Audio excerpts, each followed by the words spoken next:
Welcome to Geopolitics Now. It's Monday, October 27th. I'm Anne-Sophie Gonnet.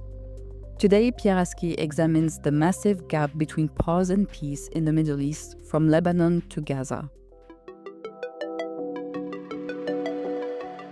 The Middle East no longer dominates the headlines, but that doesn't mean that the conflicts are resolved. For the past few days while I was in Beirut, an Israeli drone circled constantly above the city, emitting a haunting sound, as if to remind the Lebanese that their southern neighbor does what it wants, when it wants.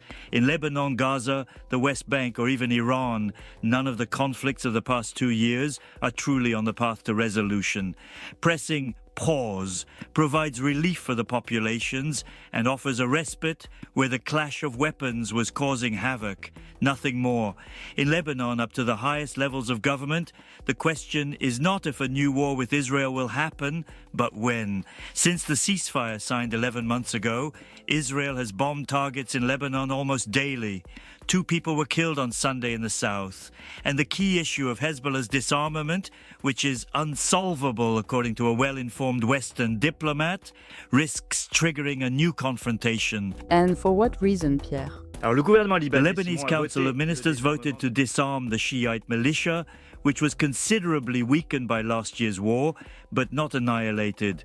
The Lebanese army is supposed to disarm Hezbollah, but due to lack of drive and experience, it is moving too slowly for the Americans and Israelis. Hence the American warning to the Lebanese government, if you don't disarm Hezbollah, Israel will.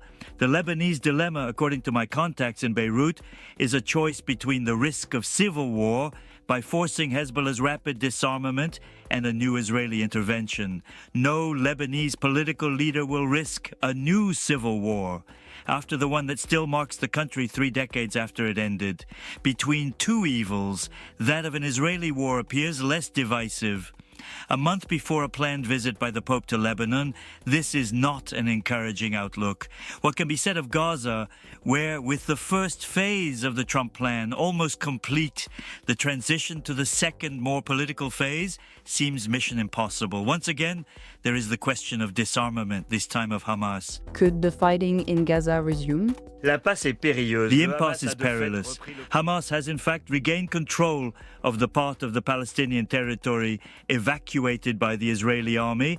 That is, about half. There is a risk that this new separation line could become a permanent border for a territory that has been amputated and ravaged. Who will disarm Hamas as stipulated in the Sharm el-Sheikh peace plan? The United States and Israel have refused to let Mahmoud Abbas's Palestinian Authority do so. Who else could do the job? An international force has been slow to emerge. It's hard to see Arab soldiers, regardless of their nationality, shooting at Palestinians after what they've suffered. That leaves only the Israelis, even though in 2 years of merciless war, they have failed to eliminate Hamas. Finally, in the West Bank, violence by settlers protected by the army is reaching record levels, with complete impunity amid international silence. Nothing is provided for in the Trump plan for this colonized region. Should we be surprised by such a perilous regional landscape? Not really. A ceasefire in the Middle East is not peace. It is not even the beginning of peace, despite the false hopes of Sharm el-Sheikh. Geopolitics Now is a WorldCrunch production. Automated speech technology is used for Pierre Haski's English voice. If you like this podcast, we'd really appreciate it if you could help us out with a follow, share, and 5-star rating on your preferred podcasting platform. For more of the best of the international press delivered exclusively in English, visit us at worldcrunch.com.